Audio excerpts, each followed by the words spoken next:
So hi everyone, I am Suchita, third year MBBS student at Government Medical College Faridabad and I am here again.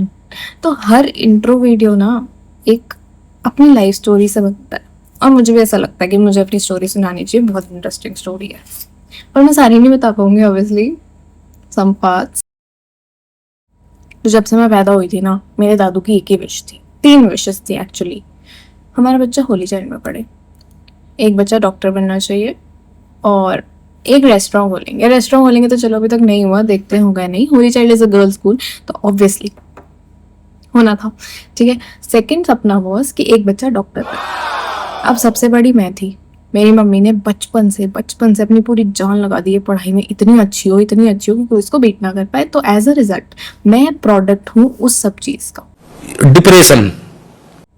मेरे को academic validation के अलावा कुछ नहीं आता। आई स्ट्राइव फॉर एकेडमिक वैलिडेशन और मैं पागल हो जाती हूँ अगर मेरे नंबर अच्छे नहीं आते। मैं पागल हो जाती हूँ अगर मैं कुछ कर नहीं पाती पढ़ाई रिलेटेड, क्योंकि मुझे ऐसा लगता है यही तो मेरा वो है, फील्ड है, इसमें भी मैं नहीं कर पा रही तो मैं कर क्या रही हूँ यार। तो मैं थोड़ी ऐसे टाइप के इंसान हूँ। तो क्या होता है कि 10th तक मैं बहुत अच्छा पढ़ती हूँ, आई स्टडी वेरी नाइसली। मैंने कभी ट्यूशन्स ले ली, 8th तक मेरी मम्मी ने मुझे पढ़ाया और 9th-10th में थोड़ा सिलेबस फास्ट हो जाता तो मैंने सिर्फ साइंस और मैथ्स की ट्यूशन लगाई थी। उसके बाद हमारा पक्का था 11th-12th में आकाश से करना है, स्कूलिंग को थोड़ा इग्नोर करना है, ठीक है। तो हमने आकाश से कर लिया। अब आ गया बीच में, एंट्री हो जाती है कोविड की। अनएक्सपेक्टेड एंट्री, अनएक्सप्लेन्ड एंट्री, हमें नहीं पता था कि कुछ भी होगा। मेरे घर वालों के लिए तो मैं हमेशा एक एकेडमिकली बहुत ही एक्सेलेंट चाइल्ड रही हूँ, लेकिन बीच में कोविड आ जाता है। कोविड के बाद आ जाता है डिजिटल वर्ल्ड और 10th क्लास के बाद हर बच्चे को बोर्ड्स के रिजल्ट के बाद मिलता है एक फ़ोन, जो मुझे भी मेरे मम्मी पापा ने दिलाया। तो मुझे मिलता है एक ब्रांड न्यू फ़ोन। अब न्यू फ़ोन था, क्यूरियोसिटी थी, तो 11th के 2-3 महीने तो मेरी उस क्यूरियोसिटी में ही ख़त्म हो गए।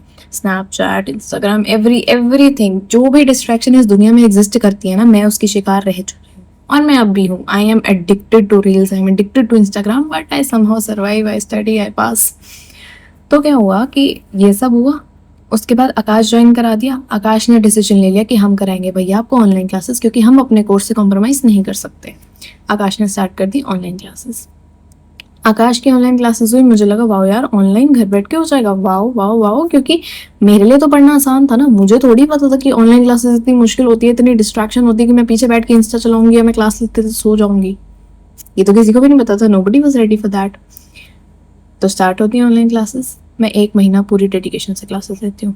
दूसरे महीने से मैं अपने पेरेंट्स को एक्सक्यूज देना शुरू कर देती हूँ, मुझे समझ नहीं आ रहा है, मैं नहीं कर सकती, मैं यूट्यूब से कर लूँगी, मैं ये कर लूँगी, मैं वो कर लूँगी। मेरे पेरेंट्स कहते हैं चलो इट्स जस्ट अ फेज, अभी ऑनलाइन क्लास खत्म हो जाएगी, जब तू उसमें जाएगी ऑफलाइन क्लास में तो तेरे को ठीक लगेगा यार, it is fair enough for them and me. तो करते करते करते करते पूरी 11th निकल गई। मैंने क्लासेस लेनी बंद कर दी, पढ़ती खोलती ही नहीं थी यार मैं आकाश का ऐप, कुछ भी नहीं करती थी मैं। उनके व्हाट्सएप ग्रुप, टीचर्स के मैसेज इग्नोर कर रही हूँ, सब कर रही हूँ। मेरे घर पे फ़ोन ही नहीं आ रहे हैं, क्योंकि Aakash does not focus on everybody, right, it only focuses on the people who will give them rank. I was not the one. तो क्या होता है, 12th आती है। 12th में हल्का सा लॉकडाउन उठता था कि चलो ठीक है अब थोड़ी ऑफलाइन क्लासेस स्टार्ट करते हैं। तो मेरे पेरेंट्स ने एब्रप्टली, और मैंने भी डिसीजन ले लिया था कि चलो बहुत हो गई बच्चों की, अब करते हैं पढ़ाई। तो हम पढ़ाई के लिए, अब I live in Sonipat, actually my home town is Sonipat and Akash is in Delhi, Janakpuri. हमने जनकपुरी वाला लिया था, उस समय सोनीपत आकाश नहीं था। तो वहाँ से ट्रैवल करना 1.5 घंटा, वापस आना 1.5 घंटा, वैन लगाई, रोज का आना जाने का अलग अलग सेपरेट एक्सपेंस, कुछ ऐसा नहीं था कि मंथली एक्सपेंस देना है समथिंग। तो जाते हैं वहाँ पे बैठ के पढ़ती हूँ, पता लगता है मेरा तो डब्बा गोल है। मुझे तो 11th आती ही नहीं, मुझे 12th कैसे आएगी।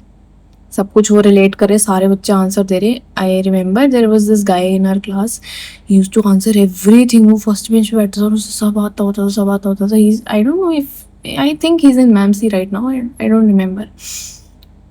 मैं तो बहुत ही हिल गई कि मुझसे तो नहीं होगा, मुझे तो तब से करना था, ये तो मेरे मम्मी पापा का सपना था। मतलब मैं बहुत गिल्ट स्ट्रिकन हो गई थी। तो मैंने सोचा कि मैं शुरू से करूँगी, पर मेरी सबसे बड़ी ये गलती थी कि मैं शुरू से कर रही थी तो भी मैं आकाश के रिकॉर्डेड वीडियोस से कर रही थी, जो कि नहीं करना होता। आप YouTube चूज कर सकते थे, लेकिन आपने क्या चूज किया, अपनी बर्बादी। तो मुझसे नहीं हुआ। 12th के एंड में जब मैं आकाश वगैरह सब कुछ छोड़ चुकी थी, सारी हमने फीस पे कर दी थी, मैंने आकाश की पैसे इतने बर्बाद किए अपने पेरेंट्स के। तो क्या होता है, अब एंट्री हो जाती है प्राइवेट ट्यूशन्स की, क्योंकि मेरी मम्मी को रियलाइज़ हुआ कि कुछ तो करना पड़ेगा। तो मैं सोनीपत में ही किसी प्राइवेट क्लासेस से, मतलब it is an institute for NEET only, तो वहाँ से हमने कोचिंग लेनी स्टार्ट कर दी।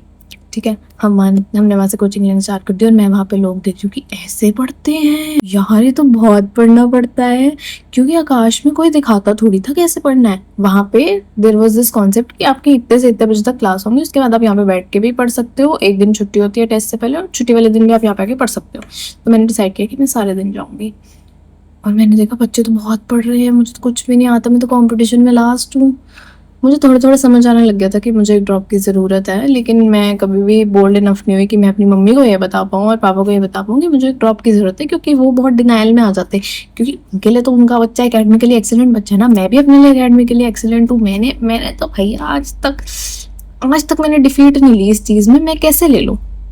तो मैंने थोड़ा बहुत पढ़ना शुरू किया, और करते करते नीट का दिन आया, मेरे हाथ पैर फूल रहे थे, मुझे बहुत नर्वसनेस थी, क्योंकि मेरे को ये नर्वसनेस नहीं थी कि पेपर गंदा जाएगा, वो तो मुझे पता था कि पेपर गंदा जाएगा, मेरे को ये नर्वसनेस थी कि मैं अपने माँ बाप को बताऊंगी कैसे कि पेपर गंदा गया है और मेरा सिलेक्शन नहीं होगा। तो ये भी चलो हो गया। अब क्या होता था कि हम ना ऐसे चले गए, तो हमारे घर में ना ऐसे बहुत वो होता है कि दही चीनी खिलाएंगे, सारे जाएंगे, इसको सब मेंटल सपोर्ट। और उस समय ना मुझे अकेलापन चाहिए था जो किसी ने समझा नहीं। मम्मी पापा दादी दादू नानी भाई हाय सब आ गए थे, सब लोग, और मुझे तब हो रहा कि यार इतने सारे लोगों को जवाब देना पड़ेगा मुझे। तो फिर पेपर होते ना, मैं बाहर आती ना, मम्मी कहती चलो यहाँ से, मुझे घर जाना, मुझे किसी से बात नहीं करनी, मेरा पेपर बहुत गंदा होगा। तो मेरी मम्मी बहुत मुझे कूल डाउन करने की कोशिश करती है, रिलैक्स बेटा रिलैक्स, कोई बात नहीं, हो जाएगा। ऐसे थोड़ी होता है कि पेपर गंदा होता है। अरे मम्मी मैं आपको कैसे बताऊँ, मैंने पढ़ाई नहीं करी, पेपर तो गंदा ही होगा। मैं बहुत रोती हूँ कि इसको इंस्टीट्यूट नहीं, इसको घर लेके। बहुत डिप्रेसिंग डेज थे यार, बहुत डिप्रेसिंग डेज। मेरे को मस्ती बहुत पसंद थी। नीट नहीं हुआ तो कोई बात नहीं, एमबीबीएस मत कर। बहुत अच्छी थी वहाँ पे, तुलिका मैम पढ़ाती थी।